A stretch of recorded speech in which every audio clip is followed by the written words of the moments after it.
आइए आज हम 8 ग्रेड अभ्यास पुस्तिका कक्षा 7 विषय सामाजिक विज्ञान का भाग हमारा अतीत अर्थात इतिहास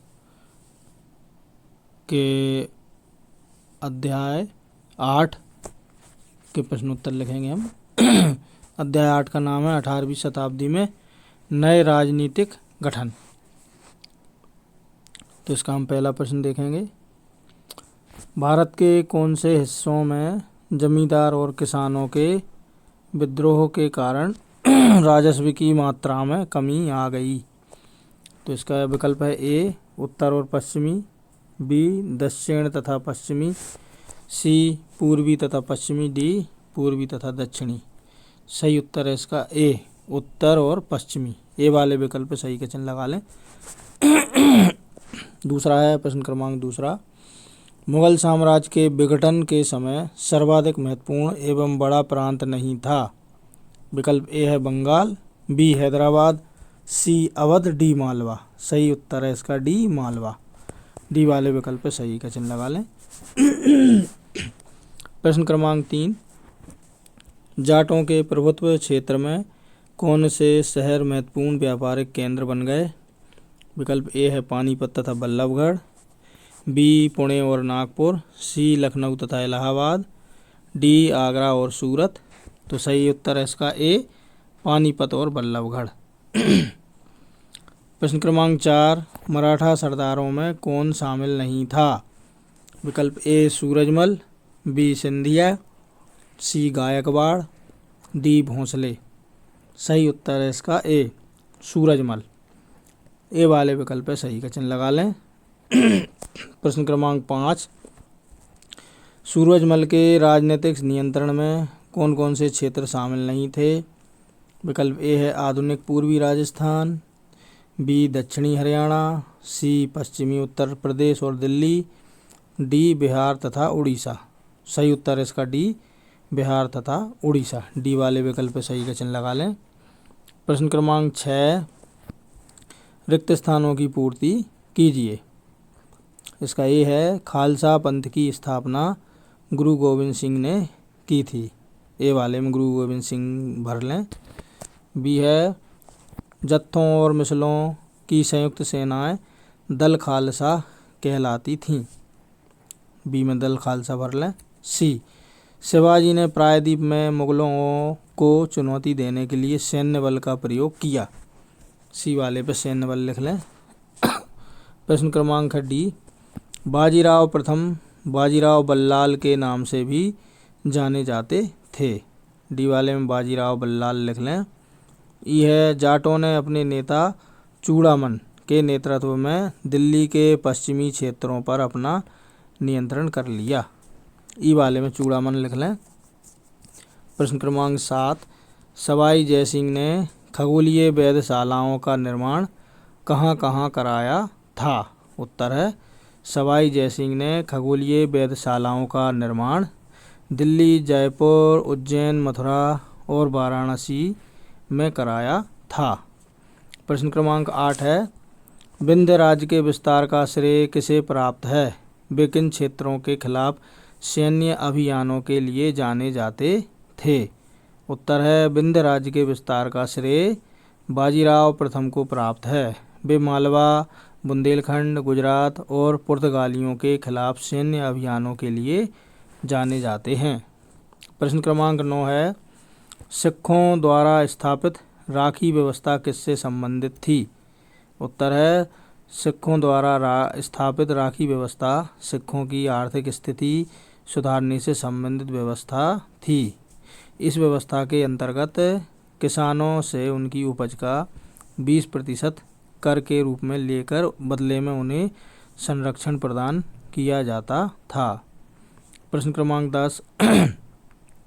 1737 ईस्वी के बाद मराठों का प्रभुत्व किन किन क्षेत्रों में फैला था? उत्तर है 1737 ईस्वी के बाद मराठों का प्रभुत्व उत्तर में राजस्थान और पंजाब, पूर्व में बंगाल और उड़ीसा तथा दक्षिण में कर्नाटक और तमिल एवं तेलुगु क्षेत्र तक फैला था।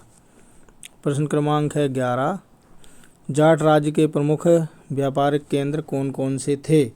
उत्तर है जाट समृद्धि कृषक थे और उनके प्रभुत्व क्षेत्र में पानीपत तथा बल्लभगढ़ जैसे शहर महत्वपूर्ण व्यापारिक केंद्र बन गए।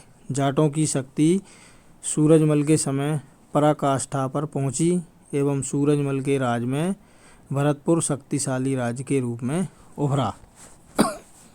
प्रश्न क्रमांक 12। मराठा प्रशासन व्यवस्था का वर्णन कीजिए। उत्तर अंतहीन सैन्य अभियानों के साथ साथ मराठों ने एक प्रभावी प्रशासन व्यवस्था तैयार की। जब किसी इलाके पर एक बार विजय अभियान पूरा हो जाता था और मराठों का शासन सुरक्षित हो जाता था तो वहाँ स्थानीय परिस्थितियों को ध्यान में रखते हुए धीरे धीरे भू राजस्व की मांग की गई, कृषि को प्रोत्साहित किया गया और व्यापार को पुनर्जीवित किया गया। अगला प्रश्न है 13वां। सूबेदार के रूप में शहादत खान द्वारा अवध में क्या कार्य किए गए थे? उत्तर शहादत खान ने अवध क्षेत्र में मुगल प्रभाव को कम करने की कोशिशें के चलते मुगलों द्वारा नियुक्त जागीरदारों की संख्या में कटौती कर दी। उसने जागीरों के आकार में भी कटौती की और रिक्त स्थानों पर अपने निष्ठावान सेवकों को नियुक्त किया। धोखाधड़ी को रोकने के लिए जागीर अधिकारियों के खातों आलेखों की जांच की गई। प्रश्न क्रमांक 14। दल खालसा किसे कहते थे? वे किस प्रकार कार्य करते थे?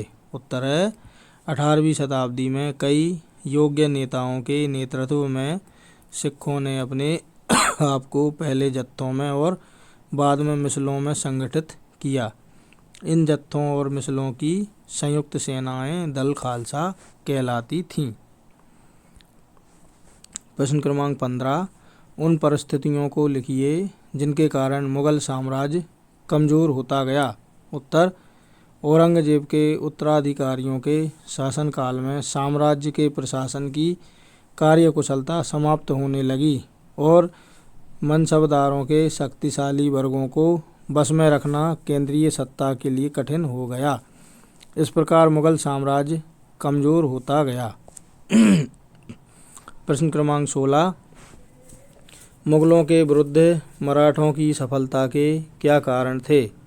उत्तर है मराठों में एकता बहुत थी। उनमें कोई जयचंद नहीं थे जो लालच में आकर शत्रु से मिल जाएं, और देशभक्ति कूट कूट कर भरी थी और वीर शिवाजी का नेतृत्व बहुत ही प्रभावशाली था। मराठों ने बहमनी शासकों की सेना में शामिल होकर आवश्यक युद्ध कौशल को सीखा और बहमनी शासक की ओर से मुगलों के विरुद्ध युद्ध लड़े और विजय प्राप्त की। यह गुरिल्ला युद्ध कौशल भी जानते थे। अगला प्रश्न है 17वां। चौथवा सरदेश मुखी से क्या आशय था? उत्तर है चौथ और सरदेश मुखी ऐसे कर थे जो केवल मराठा राज्य में एकत्र किए जाते थे। चौथ एक कर था जो उन जमीनों पर लगाया जाता था जिन पर मराठा वंशानुगत अधिकार का दावा करते थे। सरदेश मुखी भूमि राजस्व का एक रूप था जिसे मराठा आक्रमण से बचने के लिए उन्हें भुगतान किया जाता था। इसी के साथ हमारा ये अध्याय यहाँ पर समाप्त होता है। यदि आपको हमारा ये वीडियो अच्छा लगा तो वीडियो को लाइक करें और हमारे चैनल को सब्सक्राइब ज़रूर करें। अंत में बेल आइकन को प्रेस करें ताकि आपको आगे आने वाले वीडियो के नोटिफिकेशन सही समय पर मिलते रहें। धन्यवाद।